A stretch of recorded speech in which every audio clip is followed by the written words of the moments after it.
Sensikers kembali berjumpa bersama saya dan Mbak Yu di sini. Tidak ada yang namanya misteri, yang ada adalah tanda-tanda yang kita ya Mbak coba untuk mengerti. Nah, ada beberapa yang mungkin penasaran Mbak Yu. Kita semua penasaran. Kita sekarang pengen ngobrol-ngobrol, tapi sebelum itu Mbak Yu mungkin sapa dulu yang di tempat Mbak Yu nih. Assalamualaikum, Bos Dure Mbak Yu dimanapun berada. Semoga sehat, tidak kurang satu apapun. Amin. Hari ini saya akan sedikit ngobrol-ngobrol dengan Mas Denny. Semoga apa yang kita bicarakan ini bermanfaat ya Mas ya. Amin. Buat semuanya, dan tetap jaga kesehatan karena kondisi sekarang lagi tidak memungkinkan. Baik. Nah, seperti yang kita ketahui nih Mbak Yu, sebenarnya ini sudah terjadi kalau di China itu dari 2 bulan yang lalu, bahkan awal tahun. Nah, cuman memang penyebarannya ini secara bertahap dan konon katanya si virus corona ini sudah bermutasi Mbak, jadi lebih kuat daripada saat pertama kali disebarkan, sudah bermutasi. Itu berubah. Nah, akhir-akhir ini sudah mulai bermunculan di Indonesia dan orang yang dijangkiti itu naiknya tuh eksponensial, itu jadi berlipatnya tuh nggak kalau kemarin kali 2, sekarang kali 4, kali berapa, dan sudah masuk ke ratusan orang.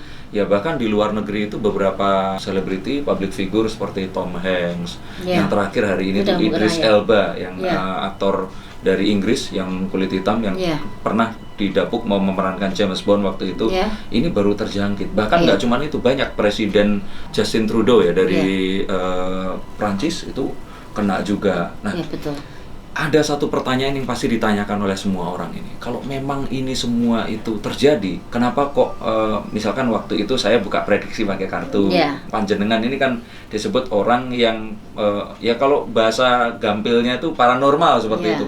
Kok nggak bisa mendeteksi atau bagaimana seperti itu. Nah, kalau saya pribadi Mbak, kemarin waktu ditanya sama orang, saya ceritanya begini.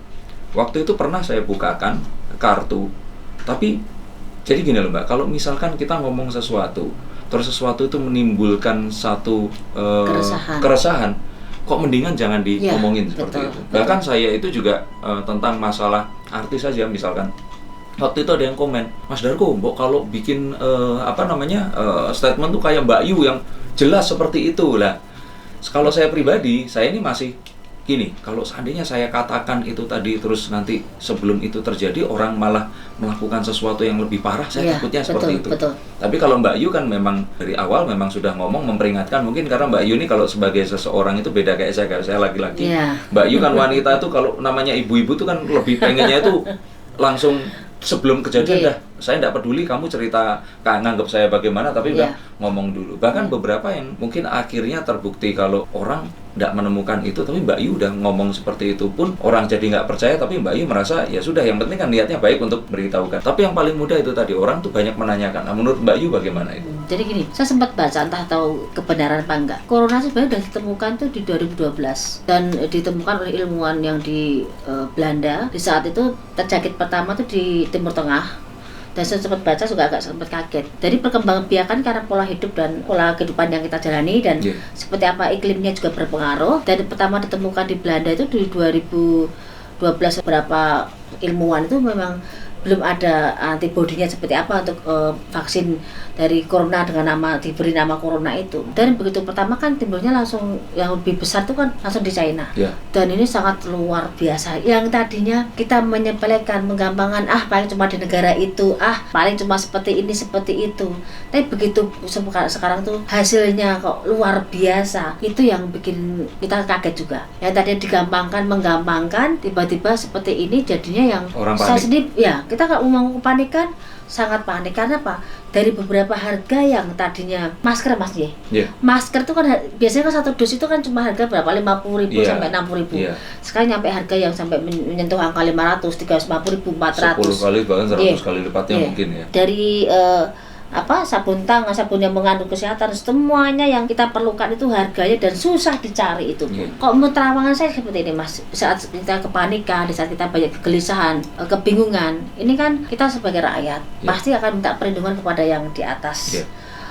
Di atasnya siapa? Satu, mungkin kita minta sebagai manusia kan minta sama yang Tuhan yang luar biasa dalam kehidupan kita, yang udah memberi kehidupan kita. Tidak ada hal yang tidak mungkin bagi Tuhan yang bisa menciptakan kita. Terus kalau kita sangat bernaung di pemerintah di Indonesia ini, semoga apa yang jadi permasalahan ini bisa ditanggulangi. Kan tidak bisa pemerintah berjalan sendiri kok, rakyat juga tidak bisa membantu.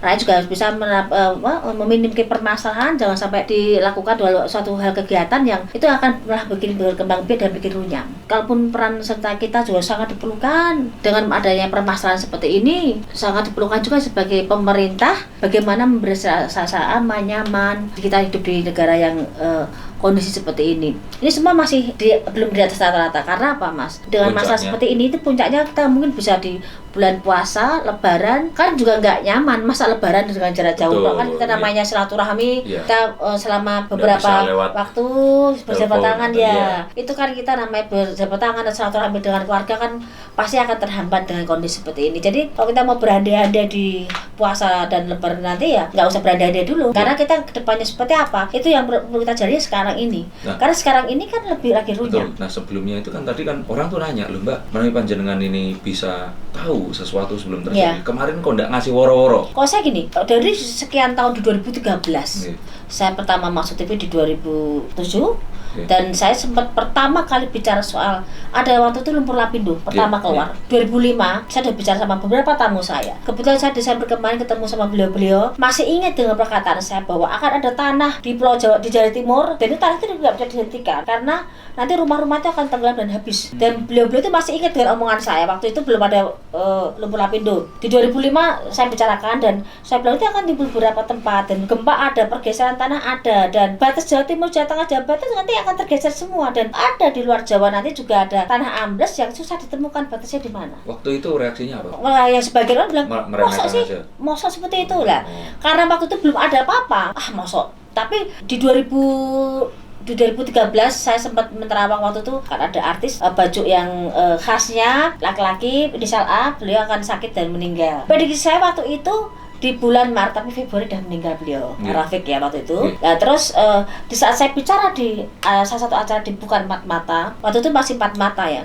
Saya bilang bahwa ada videonya, silahkan di-share, silahkan dilihat di YouTube juga ada, bahwa tanah nanti akan ambles, ada pergeseran tanah, akan ada letupan-letupan tanah yang banyak, dan ada berbagai permasalahan dengan bumi ini. Itu saya dihujat banyak. Ambleslah tanahmu seperti ini. Di saat saya banyak prediksi soal alam, banyak saya soal terawangan, saya soal kehidupan kita dan sekitar kita, itu sebenarnya semakin menghujat, Mas. Padahal maksud saya itu kita memang masih tahu bahwa kita tuh sebagai manusia menjaga tawakal dan bagaimana kita antisipasi ke depannya, jangan sampai hal yang saya lihat ini menjadikan kerugian ataupun menjadikan suatu hal yang bermasalah. Berarti 2 hal. Yang pertama adalah Mbak Yu itu sebenarnya sudah melihat tapi tidak dikasih taunya cuma ke orang-orang terdekat. Betul. Seperti itu. Tidak diworo-worokan karena nanti malah menimbulkan kepanikan seperti itu. Iya, betul. Nah, kedua, sebenarnya pun kalau disuruh memilih sebaiknya dikasih tahu atau enggak, sebenarnya panjenengan ini lebih pilih untuk ngasih tahu karena kalau dikasih tahu sebenarnya itu bisa dicegah. Iya, betul. Jadi sebenarnya masa depan itu enggak saklek ya, Mbak. Itu bisa bisa dirubah. Jadi gini, Mas.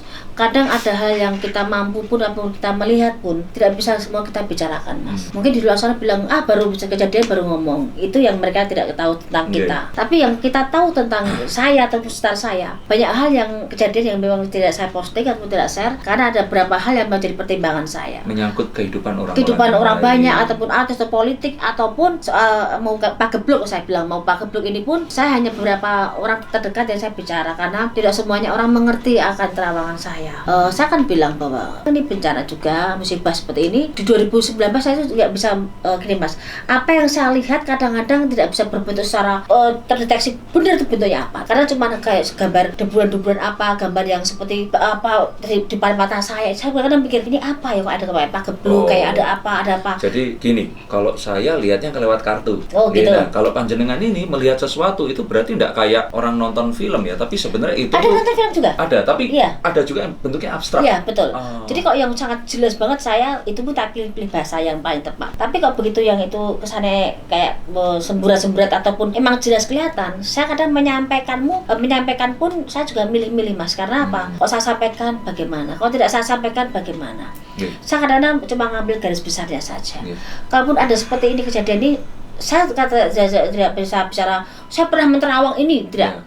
Tapi saya melihat bahwa akan ada pagebluk besar, dan di samping ada beberapa musibah seperti tanah longsor, gempa, dan tanah Jawa yang kena ambles, ataupun ada beberapa tempat yang terkena pergeseran tanah dan akan ada musibah besar. Salah satu pagebluk ini, kalau saya bilang mungkin bahasa Jawanya satu pagebluk ya, suatu hal kejadian yang ini musibah besar menyebabkan orang ramai di mana-mana. Itu pagebluk itu nama itu. Itu hal seperti ini tuh bisa saya bicarakan secara garis besarnya saja. Karena saya tidak mau ada bahasa, karena kemarin saya sempat yang agak yang miris dengan bahasa-bahasa di luar sana yang menghujat saya seperti ada bahasa-bahasa binatang. Jadi saya tuh mikir menjaga perasaan ibu saya bagaimanapun kan saya mempertimbangkan itu. Tapi bagi yang saya punya profesi, saya hanya minta restu sama orang tua aja, dan saya minta maaf karena dengan profesi saya, orang tua saya melihat saya dihujat sebagai orang tua pasti tidak terima. Tapi itulah resiko pekerjaan. Dan kemarin Mas Didi katanya soal beberapa masalah yang soal almarhumah kemarin itu jadi ramai itu Mas ya. Betul. Itu kan benar kita tilik balik dari omongan saya. Sebenarnya apa sih soal Teddy kan ujungnya kan harta, kan saya bilang seperti itu. Dan itu bisa dilihat di beberapa media saya. Ini agak nyimpang sedikit nih Mas. Tapi di situ kan saya menggambarkan secara sifat karakter, bukan kasusnya. Tapi kasusnya sendiri saya bahas di beberapa media, tapi itu di YouTube sangat berkembang biak yang seakan pernah wawancara sama saya, dan saya semua punya bukti itu semua. Tapi udahlah, yang terjadi biarkan waktu yang menjawab semuanya. Dan sekarang kita pikirkan bagaimana ini ada musibah seperti ini, kita sebagai rakyat Indonesia bagaimana ya jangan sampai lebih meluas lagi, karena nggak semuanya orang beruntung dalam hal ekonomi Mas. Udah apa-apa mahal, kehidupan juga mahal, nanti kok sakit biayanya bagaimana, kan masih ada pertimbangan itu juga. Musibah seperti yang saya lihat, pagebluk kok saya bilang, ada kalanya apa yang di depan saya mau bicarakan pun saya milih-milih orang Mas. Tapi kalaupun ada bayangan-bayangan itu, saya cuma berpikir, kadang-kadang diam, kadang memikirkan ini mau menimpa mana ya. Karena saya beberapa kali juga bilang, nggak cuma di Indonesia, ada kejadian di luar negeri juga. Tapi saya memang prioritaskan di Indonesia. Kalaupun sekarang ada ujung pangkalnya permasalahan itu nanti ujungnya dulu di China, sebenarnya mungkin bukan China juga, sebelumnya juga ada negara lain juga. Cuman memang paling dahsyat di China dan berkembang biak sampai ke beberapa negara Eropa. Dan kita juga kena. Dampaknya jelas kita sangat dari segi ekonomi, dari segi kehidupan kita kan juga nggak terbatas semuanya Mas. Sepi di mana-mana. Kita mau gerak itu serba susah. Kita perlu kehidupan, kita perlu untuk bersosialisasi sama orang, kita berinteraksi, dan kita perlu bekerja untuk mencari nafkah. Tapi satu sisi lain kita juga menjaga kesehatan semuanya, menjaga keluarga, menjaga hal yang untuk tidak berkerumun ataupun tidak menambah permasalahan dengan kondisi seperti ini. Semua sedang dilema kondisi. Pemerintah juga nggak diam. Kita hanya perlu doa, tawakal, dan keajaiban semua ini. Kan Tuhan itu tidak ada hal tidak mungkin. Semoga ada keajaiban yang bisa membuat ini semua adem, bikin semuanya terkendali semua. Amin. Apapun yang saya lihat waktu itu, saya hanya bicara akan ada suatu pagebluk, tapi pagebluk itu entah di mana ujungnya dan di mana datangnya, karena itu hanya berupa semburat-semburat yang percikan-percikan banyak banget. Tapi saya nggak bisa mengatakan itu virus corona apa enggak. Tapi saya sempat lihat di 2018 bahwa akan ada suatu hal yang memang pagebluk besar. Tapi saya ngomong ke beberapa tamu saya, karena waktu itu saya mikir kalau saya sampaikan juga ibaratnya apa ya harus saya bicarakan ya. Nanti malah menimbulkan keresahan gitu. Tapi orang-orang tamu-tamu saya yang lama pasti tahu apa yang saya bicarakan ini, apa yang pernah saya bicarakan soal adanya musibah seperti ini. Tapi saya tidak menyebutkan itu corona apa enggak, karena saya nggak tahu istilahnya itu apa. Kadang tadi firasat itu tidak berbentuk yang nyata, tapi kadang-kadang hanya abstrak. Tapi kadang-kadang seperti kaca pun, kadang-kadang seperti yang jelas kelihatan, itu pun masih disangkal dengan hal yang memang terlihat. Saya sering melihat waktu kejadian sebelum lumpur lapindo itu sangat jelas banget Mas. Itu yang namanya daerah itu bisa, lumpur itu bisa menguap segitu banyaknya Mas. Dan itu sangat jelas banget, dan itu akan melebar kemana-mana. Gempa pun saya sangat jelas sekali. Dan kejadian seperti yang saya bilang musibah sekarang ini, pagebluk ini, yang seperti virus corona ini, saya hanya melihat butir-butiran itu banyak banget, tapi ada warna merah, warna putih, tapi nyerangnya ke arah kita. Tapi itu begitu banyak, saya akan bilang ini kok kayak dunia kok seperti ini, kayak banyak itu Mas, kayak binatang nggak laron kecil tapi terbang di mana-mana, tapi ada lampu banyak. Saya bilang ini apa ya, saya bilang. Berarti memang penglihatan seperti itu ada yang jelas, ada juga yang seperti tadi, dan Mbak Yu harus menerjemahkan juga artinya. Karena kadang ditunjuk seperti ini, hati-hati loh, itu ada salahnya seperti itu. Saya lihat ada salah-salah seperti itu, apa saya mikir. Tapi saya sempat ngomong sama tamu saya, hati-hati loh, kayak ada mbakmu pagebluk gede, ada musibah gede ya. Waktu itu ada zamannya cikungunya, saya bilang, mungkin karena cikungunya ini mungkin, tapi kok itu berubahnya kok kecil-kecil kayak bakteri, entah apa ya, kok kayak kecil-kecil terbang semua dan sangat rawan banget. Saya bilang gitu ke tamu-tamu saya. Tapi Mbak Yu itu tetap sama ya, tidak memperkirakan, saya pun juga memperkirakan nih, tidak sebesar ini gitu loh. Ini kan besar dan cepat gitu. Iya, betul. Secepat apa? Nggak di luar perkiraan saya Mas. Tapi dari segi yang saya lihat itu memang runyam sekali dan banyak banget, dan banyak orang tergeletak di situ. Tapi saya sempat bertanya ke mbah saya, kok ada orang bule, ada orang Indonesia, nggak tahu orang Indonesia bagaimana pribumi, tapi kok berjatuhan. Ada yang di gua-gua, ada ada yang dikena lumpur, apa malah seperti jatuh, itu apa? Saya mikir apa mau perang seperti itu Mas, dengan semburan-semburan seperti itu lah. Makanya itu Mbak nggak berani ngomong. Ya, karena saya takutnya menimbulkan kegelisahan, keresahan. Ini apalagi yang diomongkan Mbak Ayu, bohong lagi atau mungkin dikira saya cari sensasi. Jangan, saya bukan tipe orang cari sensasi Mas. Kok saya mau buka terawangan saya yang dengan bisa buktikan itu akan lebih ramai lagi. Jadi tapi buat apa? Mbak Ayu ini memang kalau saya bilang mencari nafkah ya. Mencari nafkah itu sebagai seorang konsultan ya. Jadi Mbak Ayu ini paling banyak itu dapatnya dari tamu yang datang. Bukan, saya juga punya usaha selain konsultasi dari dulu. Oh gitu. Dari dulu sebelum saya dari paranormal, saya punya usaha interior itu dari dulu. Dan ibu saya juga punya usaha kelapa sawit di Sumatera sana, juga ibu saya punya usaha seperti itu. Di Bandung pun juga, dan di Jawa pun ibu saya juga punya rumah makan. Maksudnya itu Mbak Ayu itu enggak dapat uang yang seberapa kalau ini memang dianggap cari sensasi. Gitu. Ya alhamdulillah ada rezekinya dari saya bekerja seperti ini. Tapi saya juga nggak bisa memungkiri dari usaha yang di luar ini. Saya juga punya beberapa usaha, dan sekarang juga saya mau merintis lagi usaha yang lain. Maksud saya gini loh Mbak, saya cuma buat memperjelas saja. Kalaupun ternyata video apapun yang Mbak naikkan, video ini atau yang lain naik, itu paling besar pun dapat penghasilannya kita ngomongin 50 juta lah, anggap aja seperti itu. Cuman saya lihat di depan nih parkirnya kan ada mobil Alphard yang terbaru tahun 2019, ada Honda juga di situ yang terbaru juga. Tapi maksudnya Mbak ini memang kalau dari seperti ini ya enggak nyari sensasi. Makanya kemarin pun walaupun istilahnya di YouTube itu dikata-katain orang dan sebagainya, Mbak tetap tenang aja karena memang itu yang Mbak Yu anggap betul, dan Mbak Yu cuma ingin memberikan itu aja ya. Iya, mungkin gini, karena saya sebelum saya sebelum masuk TV ataupun saya seperti sekarang ini, saya ibaratnya hidup saya nggak cuma mengandalkan jadi paranormal. Karena saya dulu tadi saya bilang basic saya interior, basic saya dulu punya usaha, sampai detik ini pun saya masih terima gambar, masih terima saya lihat ada tulisan PT itu kan. Iya, karena saya bukan tipe orang yang menggampangkan suatu hal dan tipe orang yang malas-malasan. Saya punya usaha abon juga, saya juga punya usaha lain yang bisa saya kembangkan. Kemarin saya bawa pulang itu saya Jadi saya tipikal orang yang nggak diem Mas. Apapun yang bisa saya upayakan dalam hidup saya. Dan paranormal dulu kan saya bilang, dalam pekerjaan saya paranormal hanya 20% dari pekerjaan asli saya. Pernah masuk ke beberapa ruangan paranormal, tapi yang ada non sewu itu meteran cuma ada di sini. Coba ditunjukin gitu. Nah, ada meteran. Saya lagi desain ruangan. Saya mikir itu bisa nyembuhin apa gitu kan. Saya tuh lagi desain ruangan. Mana tuh kertasnya kemarin? Jadi saya tuh menggambar-gambar desain ruangan. Jadi taruh mungkin tumpuk-tumpuk di sini. Jadi kalau satu menggambar satu hal, katakan saya membentuk jendela, membentuk ruangan, saya harus ukur dulu ukurannya berapa senti, berapa meter. Merawangnya pakai ini ya. Ini dimanapun berada, meternya itu ada di mobil saya. Jadi kalau saya mau membuat interior korden nih Mas, saya gambar korden dulu ruangannya seperti apa. Meter itu ada. Kalau saya nggak ada meternya saya emosi. Kalkulator sama meteran itu karena ada. Semuanya harus jatuhnya ke angka. Ada loh, saya tuh gambar-gambarin ruangan-ruangan Mas. Udah jadi. Sekarang kamar mandi udah jadi. Kita lagi desain kamar mandi kemarin, udah jadi. Mana tuh itu? Ada berarti untuk kalian semua yang konsultasinya tidak cuma masalah-masalah yang tidak terlihat. Nah, kalau urusannya interior boleh datang ya. Berarti orang-orang pun boleh datang ya konsultasi interior ya. Silakan. Karena teman-teman saya pun yang sekarang tuh masih sering tanya.